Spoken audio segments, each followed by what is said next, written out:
Olá, pessoal. Vamos para mais uma aulinha aí de geografia com o tema hoje, Segunda Revolução Industrial, dando continuidade aí ao estudo sobre as revoluções industriais. E para início de conversa, vamos ressaltar aqui as principais características, os principais marcos dessa fase aí do processo de industrialização. Período de ocorrência aí, né?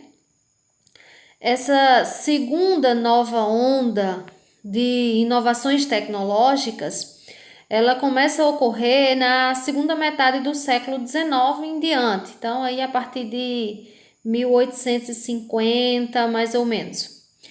E ela é marcada por algumas invenções que revolucionaram mais uma vez a sociedade da época. Uma delas foi a descoberta da eletricidade.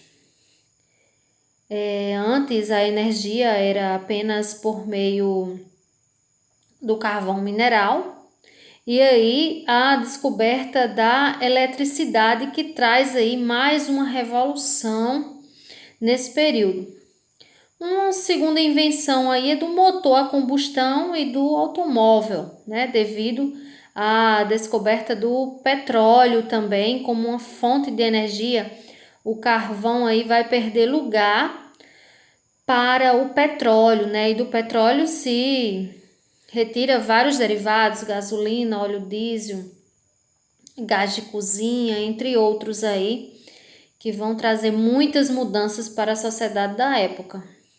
Mas um marco aí foi a invenção do telégrafo, que esse aí vem revolucionar os meios de comunicação. Então, antes do telégrafo não era possível a comunicação a longa distância. E aí chega essa nova tecnologia trazendo aí a possibilidade das pessoas se comunicarem, mandarem mensagens e trocarem informações mesmo a longas distâncias. E a invenção aí do telefone, da televisão, da rádio. Então, mais outra revolução na forma de se comunicar com as pessoas, na transmissão de informações e meios de massa, né? Meios de transmissões em massa, como a televisão e o rádio.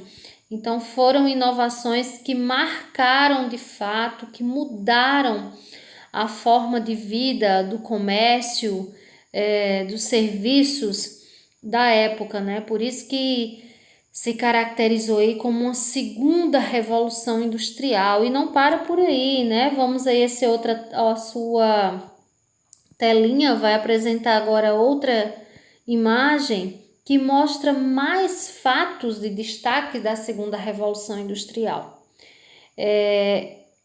As principais matérias-primas, né, utilizadas nesse período aí, o petróleo, como eu já falei, o minério de ferro e de aço. E aí o aço ele passa a ter um destaque importante para a indústria siderúrgica, né, na indústria automobilística, que o aço ele vai proporcionar aí um aprimoramento das linhas férreas, da fabricação de navios e carros e assim por diante. Uma característica, né, digamos assim, também dessa segunda revolução industrial foram as linhas de montagem. Então, como era a forma de trabalho nas fábricas dessa época aí? O trabalho era extremamente especializado. Então, as pessoas trabalhavam em linhas de montagem, enfileiradas, cada uma era responsável pela fabricação de uma parte do produto. Então, uma só especializada na fabricação, por exemplo, do vidro, outra no aprimoramento do ferro, de algumas partes do carro, caso fosse uma fábrica de carro e assim por diante. Então, cada uma ficava o dia inteiro fazendo uma tarefa só. Era muito repetitivo E isso trazia a questão da alienação do trabalho. As pessoas elas ficavam meio que alienadas, porque elas não tinham a visão do todo, do processo final. Elas tinham apenas aquela visão limitada do que elas faziam. Esse tipo de trabalho aí, ele é bem representado no filme Tempos Modernos. E a questão aí, algo que traz a marca dessas linhas de produção é a Ford, né? A Ford, as fábricas da Ford instalaram aí esse método de produção que acelerou e muito, porque cada um fazendo uma parte, a produção era mais acelerada, né, e em maior quantidade, então isso gerava bastante lucro. Esse método aí, ele também ficou conhecido como Fordismo. Mas vamos lá, a jornada de trabalho aí era de 8 a 12 horas diárias, muito cansativo, por sinal. Isso levou as pessoas às ruas, a formação dos primeiros movimentos sindicalistas, a luta por melhores salários, por melhores condições de vida, de trabalho, começou aí também nesse período de exploração. Outro ponto de destaque aí é o surgimento das multinacionais, que a gente vai comentar com mais detalhes lá na frente. E a integração aí entre o capital industrial e o capital bancário, né? Que na verdade aí há uma integração aí entre os bancos e as indústrias. É uma fase que fica conhecida como capitalismo financeiro, né? As instituições bancárias, elas assumiram o controle mesmo de muitas empresas e algumas criaram bancos para financiar os seus próprios negócios, né? Então essa fase aí do capitalismo financeiro, como ficou conhecido, em que a moeda ela passou a ser uma importante mercadoria do sistema capitalista. Muito bem. Próxima imagem aí. Uma questão importante aí na nossa área da geografia é a expansão da indústria. Nós sabemos que durante a primeira revolução industrial, a indústria ela se concentrou na Inglaterra.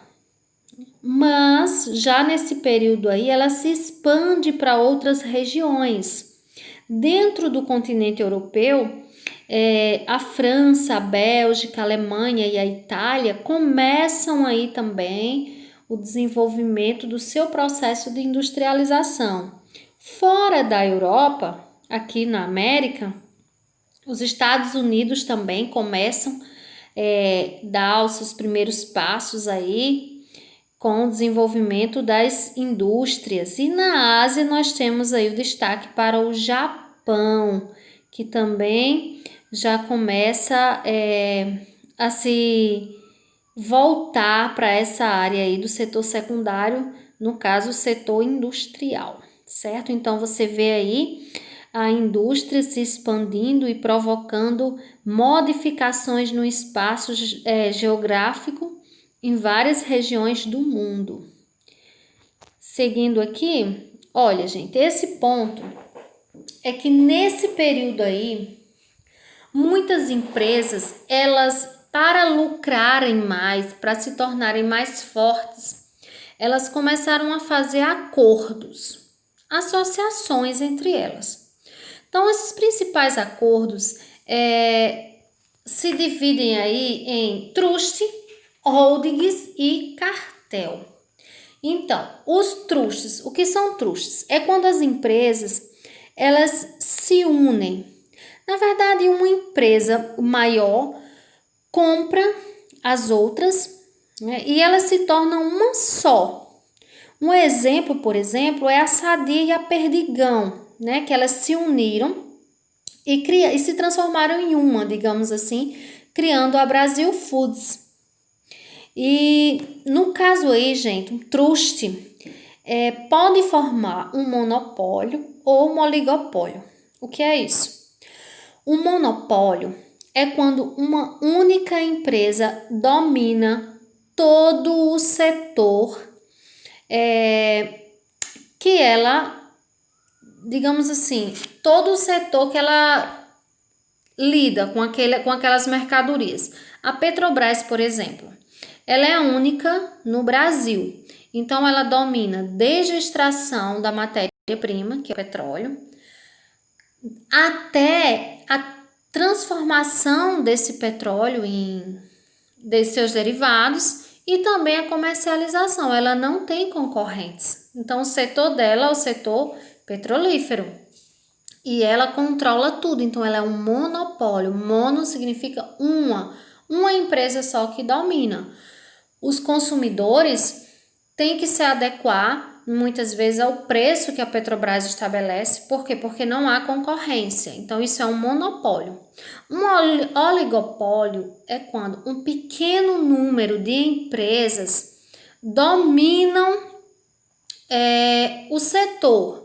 Exemplo, o setor de telefonia móvel aqui, Vivo, Oi, TIM, né? São poucas empresas, elas dominam aí esse setor, a concorrência é apenas entre elas. Então, pode sim ser caracterizado um oligopólio, tá certo? E as holdings, que na verdade a holding ela é uma empresa que administra o conglomerado de empresas. Então, se você tem várias empresas juntas, formando uma só praticamente, a holding ela é uma empresa que vem para administrar, né, para defender os interesses do grupo, procurando gerenciar o fornecimento de matéria-prima, a produção, a comercialização e assim por diante. E o cartel, por último, o cartel. Gente, o cartel, na verdade, é uma combinação de preços entre empresas do mesmo setor para derrubar a concorrência, né? Então, elas são empresas do mesmo ramo que se reúnem para controlar as fontes de matérias-primas também e principalmente o preço dos produtos. Um exemplo é a Ambev, né? A Ambev ela une as empresas Brahma, Skol e Antártica para anular a concorrência de outras cervejas. Há também um exemplo entre os postos de combustíveis. Eles também fazem muito isso, né? Combinam os preços para inviabilizar a concorrência e muitas vezes isso prejudica o consumidor, que é obrigado a pagar aquele preço porque não tem outras opções, ok? Então vamos lá. E agora, por último, as empresas multinacionais, que também é uma marca registrada aí da segunda revolução industrial. Essas empresas multinacionais são empresas que têm a origem em um país rico, em um país desenvolvido, e elas instalam filiais em vários outros lugares do mundo. Um exemplo é a Coca-Cola, por exemplo, que é originária dos Estados Unidos e tem filiais no Brasil, na Argentina, na África do Sul, na Índia, em quase todo o mundo. O que ela busca? O que essas empresas, como a Coca-Cola, a Volkswagen, a Fiat, que é italiana, por exemplo, entre outras, o que elas buscam em países emergentes como o Brasil, como o México, como a África do Sul, como a Índia, né? Lembrando que esses países emergentes aí que eu tô citando, eles começam a se industrializar também nesse período. Só que aí bem lá na década de 1900 por volta de 1950, 1970 já, né? 100 anos depois quase desse marco da segunda revolução industrial. E esses países emergentes aí, eles começam a se industrializar porque principalmente também eles são impulsionados por essas empresas aí que vêm de outros países e fazem investimentos nestes países emergentes. Então, elas buscam. O que essas empresas buscam? Buscam matéria-prima barata, buscam mercado consumidor para os seus produtos, buscam leis ambientais fracas, buscam mercado de trabalho ou mão de obra, digamos assim, mão de obra barata, porque um trabalhador no Brasil, por exemplo, ele ganha menos do que um trabalhador no Japão, nos Estados Unidos, e elas buscam lucro, né? Se eu puder resumir, eu poderia dizer, elas buscam lucro em países emergentes e encontram.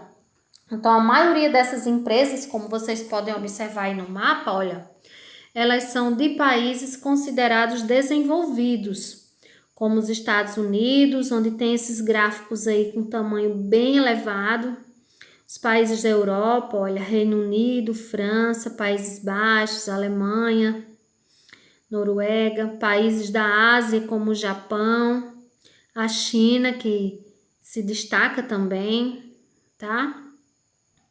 E é isso. E no Brasil, será que tem alguma empresa brasileira que é uma transnacional, ou seja, que é daqui, que tem filiais em outros países do mundo? Sim, nós também temos. Então, vamos ver aqui a próxima imagem, olha só. A Petrobras, né, é brasileira, do governo brasileiro, e ela tem sim filiais em outros países do mundo.